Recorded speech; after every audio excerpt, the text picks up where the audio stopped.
young legend, Omar Epps. Um, I'm so excited to talk to you today.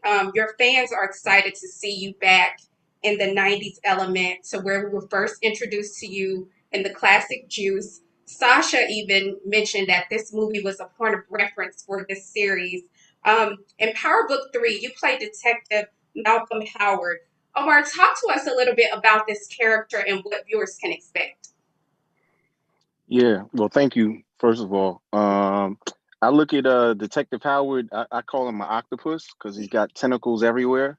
He's got one in the streets because he's from the streets, and he's an NYPD, he's a detective, he's got it there, and he sort of can touch every character that we see in the show.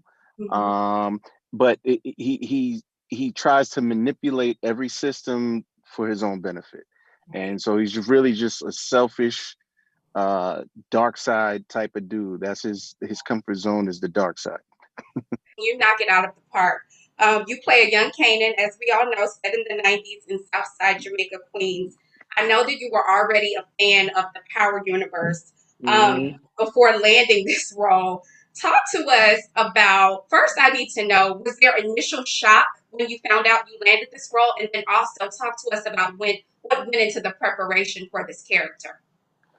Was there initial shock that I got the role? Mm-hmm. Um, yes and no.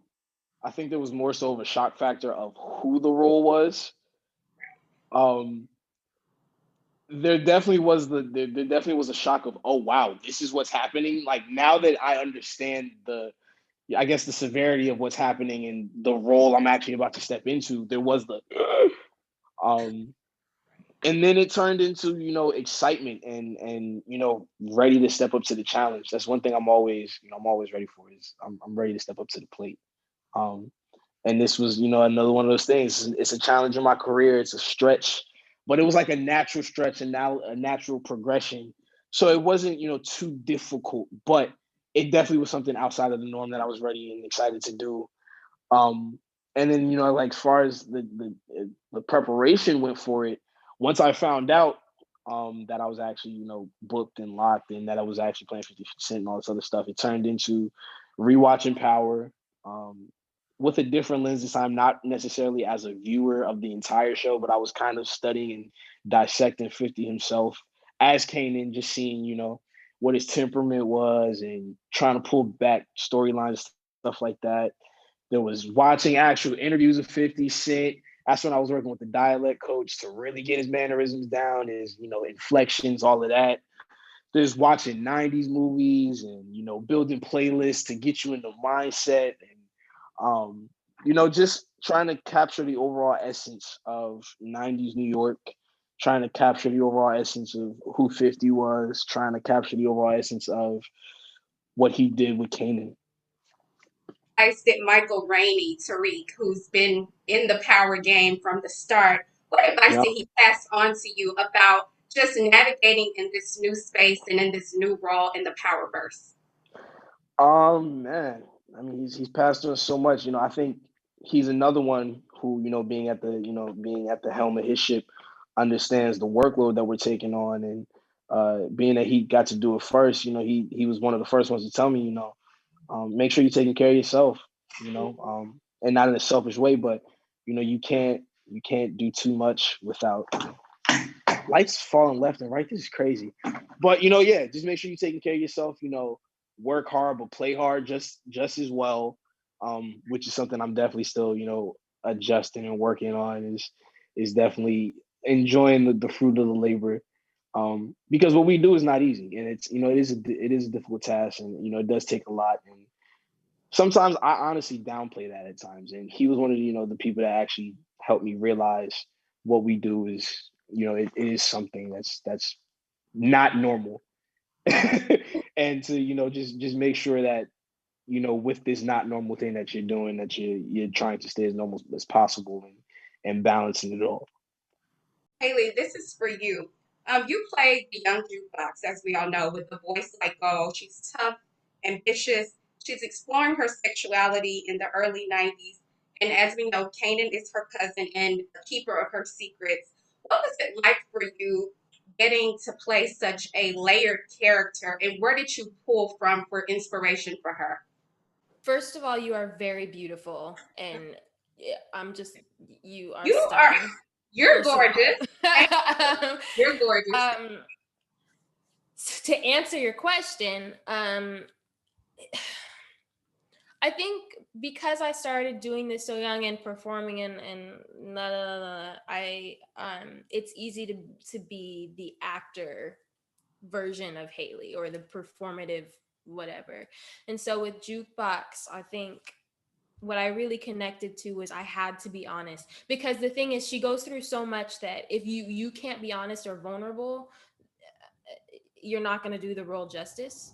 And so I was able to just like really be real with myself and deal with some of my own personal stuff, and bring that to the forefront of her. So yeah, that was really a really strong part of creating Jukebox. London, this question is for you. So your character, right, is the comic relief that we didn't know we needed in Power. And I have to ask you, was that discussed at all? Because you have these moments where the comedy comes out and we're like, okay, we're laughing. And Power is normally and usually, very serious. Is that something that was discussed at all going into this character? Honestly, that's just that's London bringing London to the part making Marvin three-dimensional, because in a show like this, but first of all, I appreciate this, so thank you. So because Marvin does not necessarily, Marvin wasn't meant necessarily to be the comic relief, but I just think that through his aloofness of really Marvin is just really being Marvin, which has to be connected to something that's funny. So we wasn't necessarily going for the funny, but going for the realism, which ultimately brings about the comedic stuff. But if you do find some funny stuff within the show, I like to say I had a lot to do with that.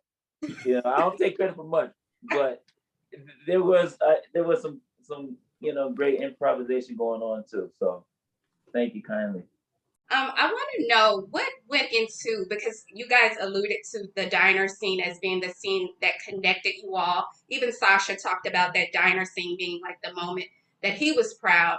But I want to know from you guys what went into the development and the orchestrating, if you will, of what we see on screen, which is the chemistry between you guys as this tight knit family. It was cold that night, so we needed warmth. So we got real close. Okay, no, honestly, I say that jokingly, but metaphorically, because of the pandemic and the isolation that we were all feeling, and the fact that we all happen to mold so well, and like we know everybody. Like I met Hailey's pops, and like London and I kicked it in LA, and Patina. Nobody support Patina. I'm Patina's floorboard. Okay, right. And of course, MeKai is like my little bro. I probably spent the most time with him. So we just all got really, really blessed. I can't say nothing more than God, Jehovah, whatever you believe in, because we showed up, and like they said, that first scene we did at that table, you don't know if your cast members can carry that load. You don't know who good. You don't know who not good. You don't know who weak. There was no weak link. Everybody was humble, boom, connected. And then the diner was just fun. And we're like, oh, we can have fun too? Oh, this is about to be the best 2, 3, 4, 5, however many seasons they give us, which is why you should watch, so we have more. Where is the buzz? Oh, yeah. Where is the buzz? You said was mine.